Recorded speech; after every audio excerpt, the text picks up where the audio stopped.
ठीक है। ठीक है। देखो आज हम बताने वाले हैं 10th क्लास के लिए हिंदी व्याकरण, जो कि व्याकरण से बोर्ड में करीब 30 नंबर का पूछा जाता है।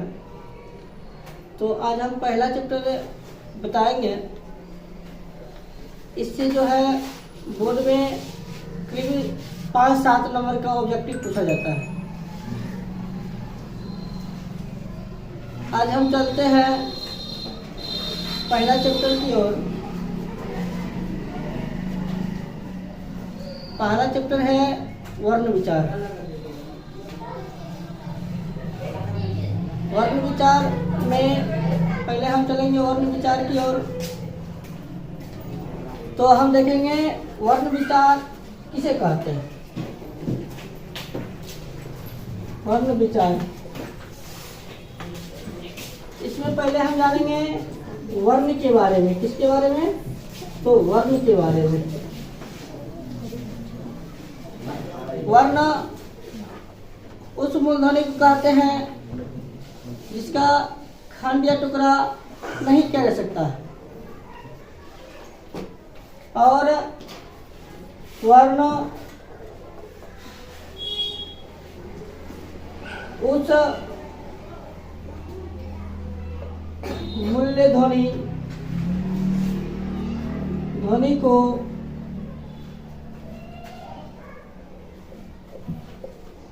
कहते हैं जिसका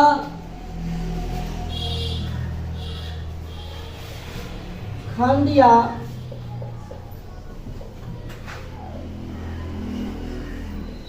टुकड़ा नहीं किया जा सकता है।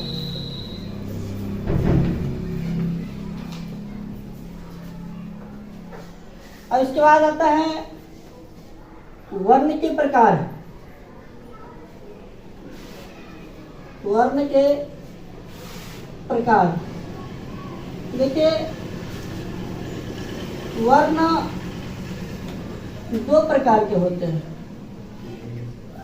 वर्ण 2 प्रकार के होते हैं। इसमें पहले नंबर आ जाएगा स्वर वर्ण। दूसरा आता है व्यंजन वर्ण। तो अब हम चलेंगे स्वर्ण वर्ण की ओर। स्वर्ण वर्ण किसे कहते हैं? स्वर्ण वर्ण,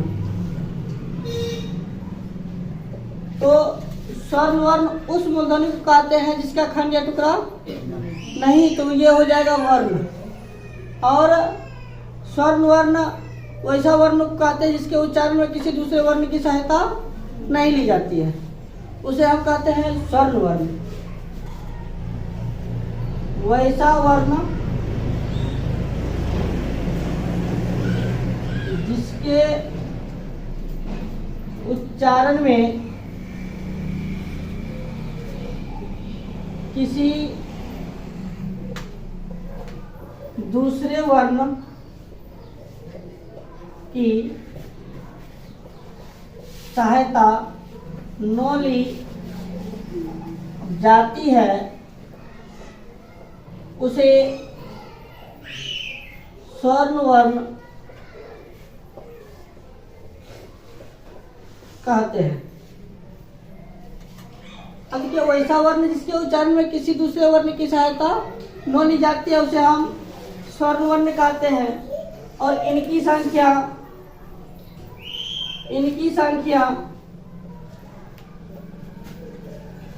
11 होते हैं।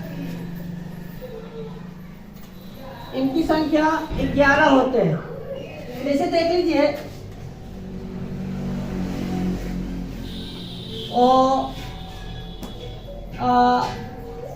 हर्षई, दीर्घई, हर्षौ, दीर्घौ, री, ए, आई, ओ, औ। ये सभी स्वर्ण वर्ण है। अब करते हैं स्वर्ण वर्ण के प्रकार। देखिए स्वर्ण वर्ण 3 प्रकार के होते हैं। यहां से क्वेश्चन बराबर उठता है स्वर्ण वर्ण के प्रकार।